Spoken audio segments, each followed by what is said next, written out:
it going, everyone? As always, my name is Jimmy Champagne. This is PSReady, my channel all about PlayStation. I finally did it. I hit 200,000 subscribers. If you're one of them, thank you so much. If you're not one of them, make sure you're subscribed and set your notifications to all. But yeah, seriously, thanks a lot for helping me get there. When I started this channel, I had no idea it would get 100,000 subscribers, let alone 200,000. So I really appreciate it. In today's video, I've got 3 topics to cover. There's a new update out for your PS5 that actually adds some really cool features. Second on the list, physical games are here to stay, at least from one publisher. And third, Helldivers 2 is about to get its biggest update yet, but is it enough to bring back players? All right, let's jump into the first news story here because it's a cool new PS5 update. There's actually a few new features coming along, and they've improved performance across the board with all of the PS5 hardware. So the first thing you're going to be able to do is share a session super easily with one of your friends. This will be very helpful for, I'm assuming, crossplay games, stuff like Ghost of Tsushima's Legends mode or Helldivers 2, for example. So basically what it does is it creates a QR code that you can then scan with your phone, and it'll generate a link to that play session that you're currently playing it. So like if one of your friends is playing Helldivers 2 on PC, or you want to give them a quick and easy way to join a lobby in Gran Turismo 7 or something like that, or like Call of Duty,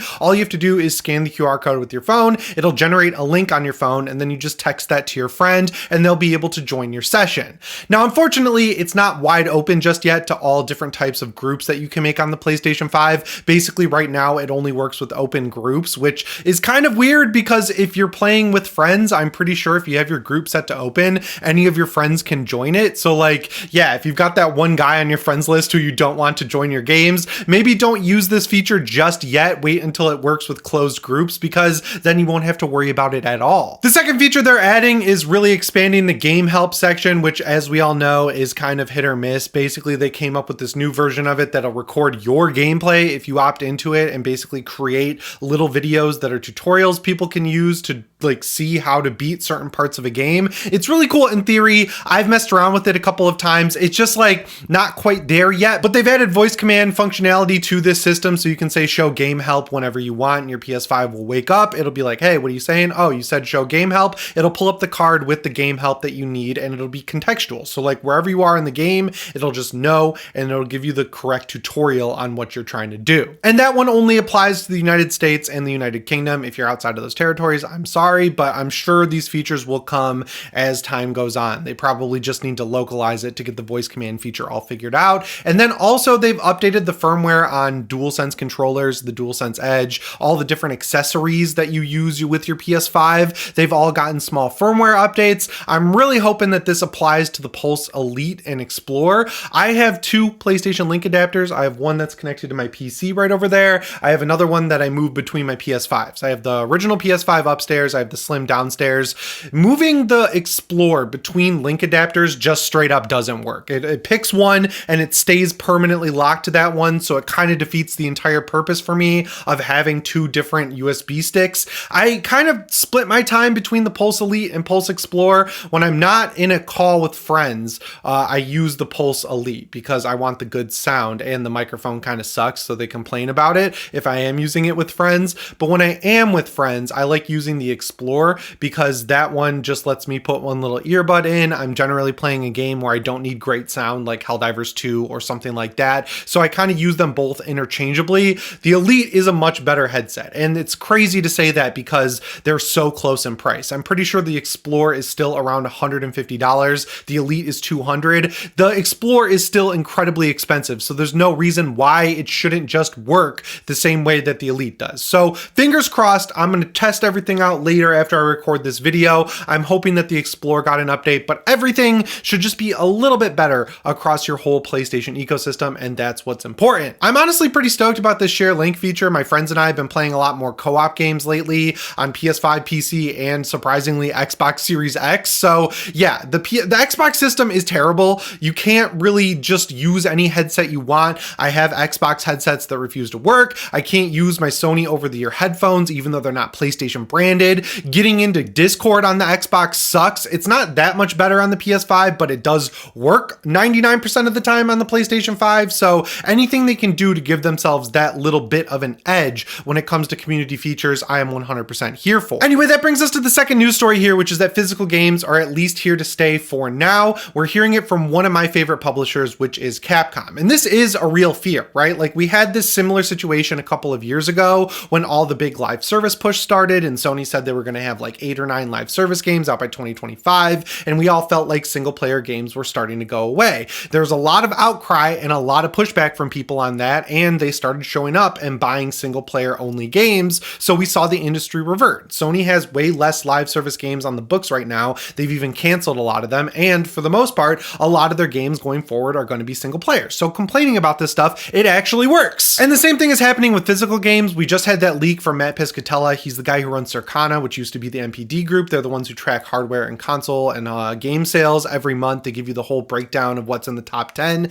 He predicted that we have at least one more generation of disc-based consoles coming from Sony. So the PS6 will have a disc drive, but after that, he's pretty sure that we're going to lose the disc drive, which really sucks, right? Like, on top of the fact that, you know, buying physical games and then losing the disc drive means that those games are useless. There's no way to transfer them to digital copies or whatever, and they'll never do that because if they give you a digital copy, you can then go sell the disc and still retain the game. It really sucks for backwards compatibility. So knowing that the PS4 and PS5 and PS4 Pro and most likely the eventual PS5 Pro are also similar under the hood, it's like fair to assume, I would say, that when the PS6 comes out, instead of it being like it is now where we have backwards compatibility with the PS4 like fully across the board and then you have downloads for the PS1, 2 and PSP and everything, the PS3 is just left on the wayside. The PS6 will be able to go back 2 generations all the way down to the PS4, and if you remove the disc drive, that would really suck because the PS4 generation is where a lot of people kept buying physical games. So if you come out with a console that's backwards compatible with the PlayStation 4, there's no way I'm rebuying all of my physical games on an entirely digital console, right? And then you would assume that the same thing is true for the PlayStation 7, like it'll go all the way back to the PlayStation 4. So if you built up a library of PS4, 5, and 6 games on disc, and then they come out with a console that's backwards compatible going back 3 generations, but doesn't have a disc drive, you can obviously see the problem there. Like, there's no way they can do that and not have some form of digital redemption or something like that, because no one in their right mind is going to rebuy their entire library of PS4, 5, and 6 games. It's just not fair or realistic to ask people to do that. So I like when stories like this come up where people are, you know, actually asking the right questions and going directly to publishers and saying, hey, people are thinking that digital games are the future, and even though there's a huge part of your audience that still likes buying physical games, it seems like you're giving in to the digital buyers. What are you doing about it? So the actual question that was asked to this person at Capcom was, the ratio of physical game sales is decreasing as end user needs for digital is increasing. What is your outlook on physical games and the company's policy regarding this?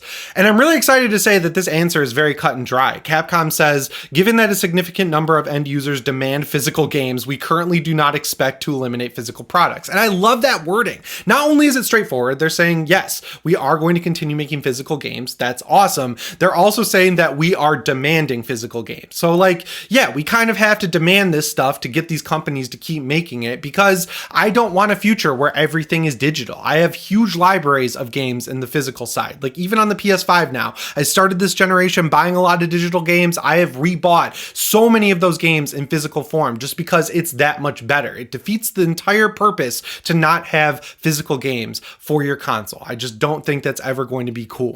But that brings us to the third news story here, which is the kind of bad situation around Helldivers 2 and thankfully the cool things that Arrowhead Studios are doing to fix it. So one of the big drawbacks for Sony to releasing games on PC is that unlike the PlayStation Store, you can get live concurrent player counts for Steam games, which is how we saw that the Concord beta was a dismal failure on Steam. It capped out at like 2,000 people, which is horrible. It's also how we see when games like Helldivers 2 though are doing incredibly well, because you can go look at the concurrent players players, and Helldivers 2 hit its peak at around 400,000 people. And I checked before I recorded this video, and it's just below 10,000 people, which, like, if you cut out the fact that it had 400,000 at one point, 10,000 is a pretty healthy player base. It's nothing crazy, but it's not dismal. Like, you're not going to have trouble finding a game. Again, having that 400,000 concurrent player peak is what's really hurting the optics of this game. As for why this is happening, it's like a big combination of very obvious reasons. The first one is that it's a game that has one mode. You go into a map, you do objectives, you get out, that's it. It was able to retain a big player base for so long because it's so fun, but at the end of the day, the grind of building up and unlocking new weapons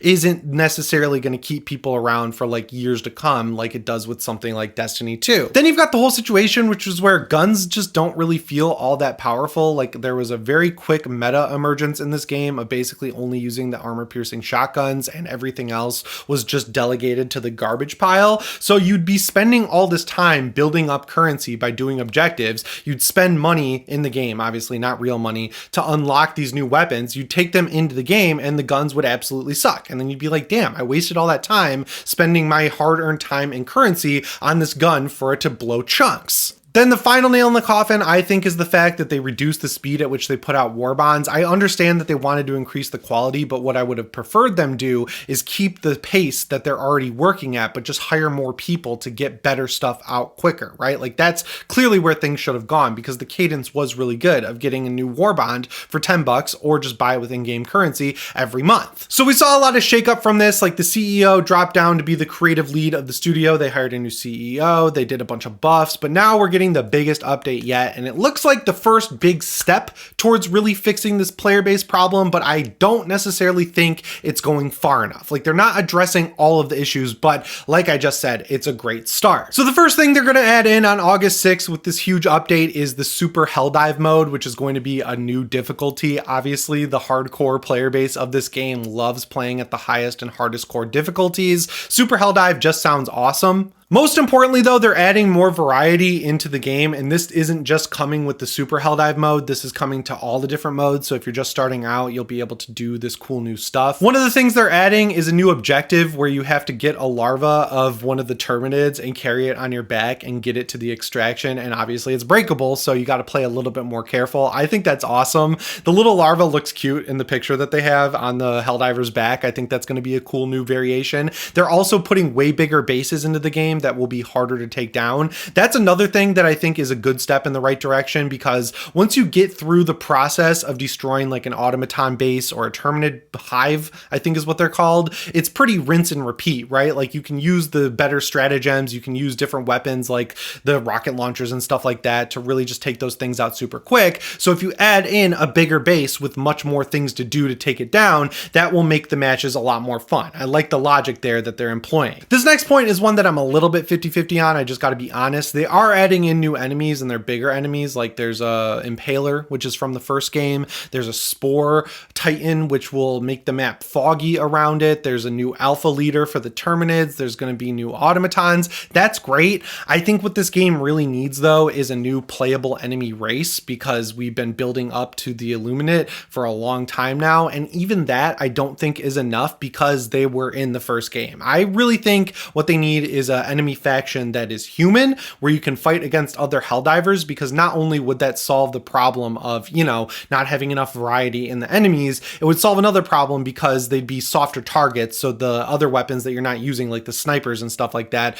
would become much more effective in the game and kind of find their way into the meta, especially when you're fighting that enemy race. So, like, yeah, I think it's cool that they're adding in new enemies, but I'm kind of getting sick of the automatons and the Terminids. I want new things to fight that aren't in those enemy races. But another cool thing they're adding is a new biome, and it's like horror inspired. It's going to be a swamp. There's going to be like spooky fog and everything like that. Obviously, you know, I love horror. I'm super excited about that. That is a good step in the right direction, I think, because that's one thing they've actually done a good job at, is having different biomes within the game. I think there is enough variety there, but like, I'm never going to complain about having more variety in the biomes, and giving new environmental hazards is just a cool twist on this game that I've played over 100 hours of at this point. I think they just need more more content instead of bringing back stuff from the original Helldivers. Like a new enemy race would go a long way, cross progression would go a long way. Like make it easier for people to play your game and make it more fun and engaging by having more variety in that game. Like I said, great step in the right direction, but I think they need to do more. Anyway, guys, that's all I've got for you in today's video. As always, my name is Jimmy Champagne. I'll see you in the next one. Thanks again for 200,000 subscribers, and shape on.